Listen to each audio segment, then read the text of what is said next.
آیت نمبر 115 سے تحویل قبلہ کی طرف موضوع کو لے جانے کے لیے تمہیدی طور پہ یہ آیات آئی ہیں۔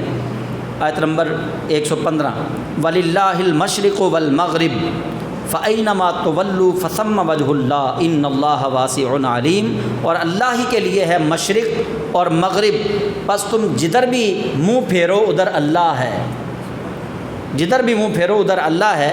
ان اللہ واسع علیم، بے شک اللہ تعالیٰ بہت زیادہ جاننے والا ہے، وسیع علم والا ہے۔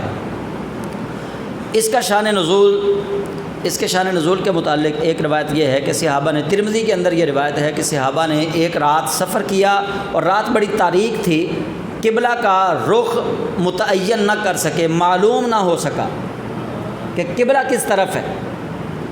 بس جس طرف جس کا دل جمع، دل کو یقین ہوا کہ قبلہ ادھر ہے، اس نے ادھر منہ کیا۔ کسی صحابی نے کہا کہ یار قبلہ ادھر ہے، میرا تو یہی گمان ہے، میرا یقین یہی ہے، انہوں نے ادھر منہ کر کے نماز پڑھ لی۔ کسی نے کہا نہیں میرا دل کہتا ہے کہ قبلہ ادھر ہے، انہوں نے ادھر منہ کر کے نماز پڑھ لی۔ کسی نے کہا نہیں میرا دل کہتا ہے کہ قبلہ ادھر ہے۔ وہ جب صبح رسول اللہ صلی اللہ علیہ وسلم کی بارگاہ ناز کے اندر حاضر ہوئے تو اللہ کریم نے یہ آیت نازل فرما دی وَلِلَّهِ الْمَشْرِقُ وَالْمَغْرِبُ فَأَيْنَمَا تُوَلُّوا فَثَمَّ وَجْهُ اللَّهِ، اللہ ہی کے لیے ہے مشرق و مغرب، بس تم جدھر بھی چہرہ کرو گے ادھر اللہ ہے، ادھر اللہ ہے۔ یہاں وجہ اللہ کا لفظ ہے لیکن میں اس کا ترجمہ نہیں کر رہا، چونکہ اس کا ترجمہ تو یہ بنے گا نا ادھر اللہ کا چہرہ ہے، لیکن میں اس کا ترجمہ جو ہے وہ نہیں کر رہا، صرف اس لیے کہ چہرہ جو ہے وہ ایک انسان کے لیے ہوتا ہے، ایک باڈی کے لیے ہوتا ہے۔ یہاں اگر وجہن کی تفسیر میں جائیں گے تو یہ لفظ جو ہے یہ مشابہ لفظ ہے، تو متشابہ الفاظ کو نہیں چھیڑنا چاہیے، خاصانی کا علامہ آگے نہیں مناسب کرنی، بس یہ سمجھ لینا چاہیے۔ اس کا سادہ ترجمہ یہی ہے فَأَيْنَمَا تُوَلُّوا، پس تم جدھر بھی اپنا چہرہ کرو گے ادھر اللہ کو پاؤ گے، اللہ موجود ہے، یہ بتا دیا گیا۔ اور دوسرا یہ اعتراض کا جواب ہے، جب خانہ کعبہ مسلمانوں کے لیے قبلہ بنا، خانہ کعبہ مسجد حرام، تو یہودیوں نے اعتراض کیا۔ یہودی خوش تو نہیں نہ ہوتے، آپ کو یہ بات معلوم ہونی چاہیے، وہ نہ ہمارے بیت المقدس کی طرف منہ کر کے نماز پڑھنے سے خوش تھے، نہ خانہ کعبہ کی طرف منہ کر کے نماز پڑھنے سے خوش ہوئے۔ اچھا جب خانہ کعبہ مسجد حرام بن گئی مسلمانوں کا قبلہ، تو انہوں نے پھر اعتراض کر دیا، انہوں نے کہا دیکھو جی اللہ تو ادھر ہی ہے بیت المقدس کی طرف، نبیوں کا قبلہ وہ رہا ہے، تو اللہ تو ادھر ہی ہے، اللہ کی تو کس کے علاوہ کوئی اور متعین سمت ہے ہی نہیں، اللہ تو ادھر ہے بیت المقدس کی طرف۔ تو اللہ کریم نے ان کا جواب دیا، فرمایا تم یہ جھوٹ بولتے ہو کہ اللہ صرف بیت المقدس کی طرف ہے، وَلِلَّهِ الْمَشْرِقُ وَالْمَغْرِبُ، اللہ ہی کے لیے ہے مشرق اور مغرب، فَأَيْنَمَا تُوَلُّوا فَثَمَّ وَجْهُ اللَّهِ، پس جدھر بھی تم منہ کرو گے ادھر اللہ موجود ہے۔ اللہ کے لیے کوئی سمت متعین نہیں ہے، یہ نہیں کہا جا سکتا کہ اللہ صرف مغرب کی طرف ہے، یہ نہیں کہا جا سکتا کہ اللہ مشرق کی طرف ہے، اور بلکہ اللہ تعالیٰ نے تو قرآن پاک میں ارشاد فرمایا رب المشرقین ورب المغربین، کہ دو مشرقوں کا رب اور دو مغربین کا رب، دو مغربوں کا رب۔ سورج چونکہ دو جگہ سے طلوع ہوتا ہے نا، آج کل آپ دیکھتے ہوں گے سورج تھوڑا سا ادھر یہاں سے طلوع ہوتا ہے، اور ابھی جب سردیاں آئیں گی تو سورج ادھر سے تھوڑا سا طلوع ہوگا، اور ایسے ہی غروب بھی دو جگہ پہ ہوتا ہے۔ تو اس لیے اللہ کریم جل جلالہ نے فرمایا رب المشرقین ورب المغربین، تو یہاں اللہ فرماتا ہے رب المشرق والمغرب وللہ المشرق والمغرب، اور اللہ ہی کے لیے ہے مشرق اور مغرب، تم جدھر بھی منہ کرو گے اللہ نے جس سمت کو متعین کر دیا اصل میں وہ تمہارا قبلہ ہے۔ اس کا یہ مطلب نہیں ہے کہ اب اللہ تعالیٰ صرف خانہ کعبہ کی طرف ہے، باقی سمتوں کی طرف اللہ تعالیٰ موجود نہیں ہے، فرمایا ایسا نہیں ہے، نہ ہی ایسا تھا کہ اللہ صرف بیت المقدس کی طرف ہے، بلکہ یہ یہودیوں کا وہم ہے، وہ جو کہتے ہیں کہ اللہ صرف بیت المقدس کی طرف ہے۔ اور پھر اللہ تعالیٰ فرماتا ہے کہ انہوں نے ایک اور کام کیا، وَقَالُوا اتَّخَذَ اللَّهُ وَلَدًا، انہوں نے اللہ کے لیے اولاد بنائی، انہوں نے اللہ کے لیے اولاد بنائی۔ وَقَالُوا اتَّخَذَ اللَّهُ وَلَدًا، انہوں نے کہا کہ اللہ کا بیٹا ہے۔ کنہوں نے کہا؟ وَقَالُوا، اللہ نے کہا ہے، جمع کا صیغہ ہے، دونوں کو رکھ لیا یہاں پہ، یہودیوں کو اور نصرانیوں کو۔ وقالت الیہود عزیر ابن اللہ، وقالت النصارى مسیح ابن اللہ، یہودیوں نے کہا کہ عزیر اللہ کا بیٹا ہے، عیسائیوں نے کہا کہ عیسیٰ اللہ کا بیٹا ہے۔ اور ابھی بلکہ میں وہ دعائیہ تقریب دیکھ رہا تھا، ہمارا وزیر اعظم انوار الحق کاکڑ، محسن نقوی وزیر اعلیٰ اور بریغ الرحمان یہ بیٹھے ہوئے تھے جڑاں والا میں، عیسائیوں کے ایک چرچ میں، وہاں تقریب ہو رہی ہے اور عیسائیوں کا پادری وہاں دعا مانگ رہا ہے، ہمارا وزیر اعظم بھی بیٹھا ہے، ہمارا گورنر بھی بیٹھا ہے، ہمارا وزیر اعلیٰ بھی بیٹھا ہے، ان کے سامنے وہ دعا مانگ رہا ہے پادری، وہ کہتا ہے کہ خدا بند تعالیٰ کے بیٹے یسوع مسیح، ان کے بیٹھے ہوئے وہ لفظ ادا کر رہا ہے۔ تو یہ میں دلیل کے طور پہ بتا رہا ہوں آپ کو کہ عیسائیوں نے حضرت عیسیٰ علیہ السلام کو اللہ کا بیٹا مانا، یہودیوں نے حضرت عزیر علیہ السلام کو اللہ کا بیٹا مانا۔ وقال اتخذ اللہ ولدا، انہوں نے اللہ کا بیٹا بنا دیا، انہوں نے کہا جی اللہ کا بیٹا ہے، سبحانہ وہ تو پاک ہے اس سے، بل لہ ما فی السماوات والارض، بلکہ جو کچھ آسمانوں اور زمینوں میں ہے وہ تو سب کا مالک ہے، وہ سب کا مالک ہے۔ اولاد کا ایک وقت آتا ہے کہ بندہ اپنی اولاد کا مالک نہیں ہوتا۔ میں آپ کو مثال دیتا ہوں، سمجھ آ جائے گی بات۔ بیٹا جب جوان ہوتا ہے تو وہ کہتا ہے میرے ابا جی کی یہ رائے ہے لیکن میری یہ رائے ہے، رائے مختلف ہو گئی۔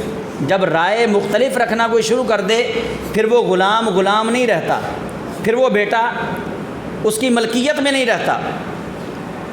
بیٹے کو شادی کی اجازت ہے یا نہیں؟ اپنی مرضی سے، پھر وہ ملکیت تو نہ ہوا بعد میں۔ اس لیے اللہ فرماتا ہے بل لہ ما فی السماوات والارض، فرمایا جو کچھ زمینوں اور آسمانوں ہے وہ سارا کچھ اللہ کے لیے ہے۔ اللہ اولاد سے پاک ہے۔ اولاد سے پاک کیوں ہے؟ اس کی دو وجہ ہیں۔ ایک وجہ یہ ہے کہ اولاد جو ہے یہ انصاف کے آڑے آتی ہے۔ اولاد کی محبت انصاف نہیں کرنے دیتی بندے کو، بعض دفعہ بندہ ڈھول جاتا ہے۔ اور اللہ کریم جل جلالہ، اسی لیے رب تعالیٰ جل جلالہ کی حیثیت جو ہے وہ یہ ہے کہ اللہ کی نہ بیوی ہے، نہ اللہ کی اولاد ہے، نہ اللہ کے ماں باپ ہیں۔ بعض دفعہ ایسا ہوتا ہے کہ ماں باپ کے لیے جھکاؤ ہو جاتا ہے، بیوی کے لیے جھکاؤ ہو جاتا ہے اور اولاد کے لیے بھی جھکاؤ ہو جاتا ہے، اور انصاف کا قتل بندے سے ہو جاتا ہے۔ اب اللہ کریم جل جلالہ چونکہ بندہ تو ہے نہیں، اللہ بشر نہیں ہے، اللہ تعالیٰ تو نور ہے، لیکن اللہ تعالیٰ اولاد کی صفت سے خالصتاً پاک ہے۔ پاک اس لیے اللہ نے اپنا آپ کو رکھا ہے، ایک تو اللہ کریم جل جلالہ سب کا مالک ہے، اگر اللہ کی اولاد ہوتی تو یہ اوصاف جو ہیں یہ ساتھ پیدا ہو جانے تھے، اس لیے اللہ کریم جل جلالہ نے اپنے آپ کو اس سے پاک رکھا۔ نمبر دو، اولاد کی طلب ہوتی ہے فنا ہونے والے کو، باقی رہنے والے کو اولاد کی طلب نہیں ہوتی۔ مجھے اولاد کی طلب ہے، میں چاہتا ہوں کہ میرے بعد میرا بیٹا میرا نام لے۔ آپ کو اولاد کی طلب ہے، آپ کے دل میں ہوگا کہ ہمارے بعد ہمارا بیٹا ہمارا نام زندہ رکھے۔ اللہ کریم جل جلالہ تو حی قیوم ہے، وہ تو ہمیشہ سے ہے، ہمیشہ رہے گا، اس کے لیے تو فنا ہے ہی نہیں۔ اس کا کوئی نام لے اس کو کوئی فائدہ نہیں، سارے اس کا نام لینا چھوڑ دیں اس کا کوئی نقصان نہیں، اس کو تو کسی کی پرواہ نہیں، وہ تو اللہ الصمد ہے، وہ تو ہر ایک سے بے نیاز ہے۔ اس لیے فرمایا سبحانہ بل لہ ما فی السماوات والارض، فرمایا تم اللہ پہ الزام لگاتے ہو کہ اس کی اولاد ہے، وہ اولاد والا ہے، نہیں، وہ اولاد سے پاک ہے، بلکہ جو کچھ زمین و آسمان میں ہے وہ تو سارا کچھ ہے ہی اللہ کا۔ اولاد ایک وقت آتا ہے کہ انسان کی نہیں رہتی، آپ سارے جانتے ہیں، اسی لیے اللہ کریم جل جلالہ اولاد سے پاک ہے۔ اور فرمایا کل اللہ قانتون، اور کائنات کی ہر چیز اس کی تابع داری میں ہے۔ اولاد تو کبھی ایسا ہوتا ہے نا تابع داری میں نہیں رہتی، نافرمان ہو جاتی ہے، لیکن کل اللہ قانتون، کائنات کی ہر چیز اللہ کی تابع داری میں ہے، وہ جو کہے گا ہر چیز ویسے ہی چلے گی۔ یہ نہیں ہو سکتا کہ کوئی سرکشی کرے اور وہ کہے میں نے ایسے چلنا ہے۔ شیطان بھی اللہ کے مقابلے میں اپنی طاقت سے نہیں چل رہا، یہ اس مالک کی دی ہوئی ڈھیل کی وجہ سے چل رہا ہے، اللہ نے اس کو طاقت دی ہے۔ یہ نہیں ہے کہ شیطان اپنی پاور سے اپنے اختیارات کی وجہ سے وہ کوئی تجاوز کر رہا ہے، نہیں، اللہ کریم جل جلالہ نے ہی اس کو یہ طاقت اللہ نے عطا فرمائی ہے اس کو۔ یہ چونکہ اس کو ڈھیل دی ہوئی ہے، اللہ نے اپنے بندوں کا امتحان لینا ہے کہ کون میرے راستے میں پختہ رہتا ہے اور کون شیطان کے پیچھے رہ کے چل کے گمراہ اور بے دین ہوتا ہے۔ اس لیے اللہ کریم نے شیطان کو خود یہ طاقت دی ہے۔ اگلی بات سنیے، اولاد کی نفی اللہ نے فرمائی، اور اگلی اللہ تعالیٰ فرماتا ہے بدیع السماوات والارض، بغیر کسی مثال کے نئی زمین نئے آسمان بنانے والی ذات ہے وہ۔ ایک ہے یہ مائک کسی نے بنا دیا، اب اس کو دیکھ کے کوئی اس کی کاپی کرے اور اس کو بنا دے، یہ آسان ہے، یہ چیز آسان ہے۔ بدیع یہ اللہ کی صفت ہے، اور بدیع اس کو کہتے ہیں جو بالکل نئی چیز بنائے، اس سے پہلے اس چیز کا تصور بھی نہ ہو۔ بدیع اس کو کہتے ہیں کہ اس سے پہلے اس چیز کا تصور بھی نہ ہو۔ تو اس کائنات کا کوئی تصور نہیں تھا، یہ کائنات کو جتنا تصور دیا ہے اللہ مالک الملک نے دیا ہے، وہی مصور ہے، وہی اس کی تصویر بنانے والا ہے۔ اللہ کے سوا کسی نے کائنات کی تصویر نہیں بنائی۔ بدیع السماوات والارض، بغیر کسی پہلی مثال کے نئے آسمان اور نئی زمین بنانے والا۔ بدعت لفظ آپ نے سنا؟ بدعت کو بدعت بھی اسی لیے کہتے ہیں، ایسا نیا طریقہ جس کا اسلام سے تعلق نہ ہو۔ سمجھ آ گئی اب کہ نہیں؟ بدعت کا لغوی معنی یہ ہے کہ ایسا نیا طریقہ جس کا اسلام سے تعلق نہ ہو، جس کا ایسا نیا طریقہ جس کا اسلام سے کہیں نہ کہیں جا کے تعلق جڑتا ہو، طریقہ نیا ہو لیکن اس کا تعلق اسلام سے جڑتا ہو، وہ بدعت تو ہوگی لیکن بدعت حسنہ ہوگی، اچھی بدعت ہوگی۔ وہ نیا طریقہ تو ہوگا لیکن وہ طریقہ اچھا طریقہ ہوگا۔ جیسے بس ایک جملے کی ایک مثال ہے، بخاری کے اندر یہ روایت موجود ہے، حضرت عمر فاروق رضی اللہ تعالیٰ عنہ جب حضرت عمر نے 20 رکعت تراویح کا اجرا فرمایا، 20 رکعت تراویح کا اجرا فرمایا تو حضرت عمر رضی اللہ تعالیٰ عنہ نے تراویح شروع کروا کے اس وقت آپ نے یہ جملہ بولا، بخاری کے اندر آج بھی موجود ہے، نعم البدعۃ ھذہ، آپ نے فرمایا یہ اچھی بدعت ہے، یعنی یہ طریقہ گو رسول اللہ کا طریقہ نہیں ہے کہ مستقل طور پہ 30 دن رمضان کے نماز تراویح ادا کرنا، گو رسول اللہ کا طریقہ نہیں، لیکن سیدنا عمر رضی اللہ تعالیٰ عنہ اس طریقے کو مستقل طور پہ حضور کی امت کے لیے لاگو فرما کے، نافذ فرما کے آپ فرماتے ہیں نعم البدعۃ ھذہ، کہ یہ بدعت تو ہے لیکن یہ نعم ہے، اچھی بدعت ہے۔ اسی لیے بدعت کی 2 اقسام ہو گئی کہ ایک وہ نیا طریقہ جس کا اسلام سے تعلق نہیں، جس نئے طریقے کا اسلام سے تعلق نہ ہو وہ نیا طریقہ جہنم میں لے کر جائے گا، اور جس نئے طریقے کا اسلام کے ساتھ کہیں نہ کہیں تعلق جڑتا ہو وہ نیا طریقہ گمراہی والی بدعت نہیں ہے، وہ اچھی بدعت ہے۔